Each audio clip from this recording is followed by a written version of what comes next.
আপনি যখন বাইরে কোথাও চুপচাপ বসে থাকবেন তখন দেখবেন বাস, টোটো, অটো, ভ্যান, রিক্সা, না জানি কত কিছু, মানে একটার পর একটা চলে যাচ্ছে, সব ফাঁকা ফাঁকা। বিগত 1.5 ঘন্টা ধরে ভাই দাঁড়িয়ে আছি, না একটা কিছু আসছি, না কোথাও যেতে পারছি, এরকমই এইভাবেই আছি। আর একটা বান্ধবীর কথা মনে পড়তে চাই, ও সারা রাস্তায় বেরোলো, কেউ না কেউ অটো ফটো দেখতো, কিছু একটা দেখতো, মানে কারো বাইক বা সাইকেল কিছুটা দেখতো, টুকুস করে উঠে চলে যেত। আমি সে টুকুস করে উঠে যেতে পারছি না, আমার খালি ভয় লাগে যে আমি উঠে গেলে যদি আমাকে পাঁচা ফোটার কোথাও করে ধরে দেয়। থেকে যাচ্ছে বাস, এই দেখো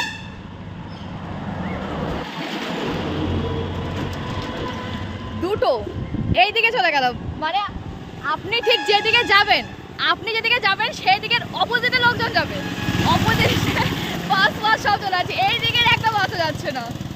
উফ, সব এগেইনস্টে আমাদের ভাই, এত রোদ, সানস্ক্রিন মাখা উচিত।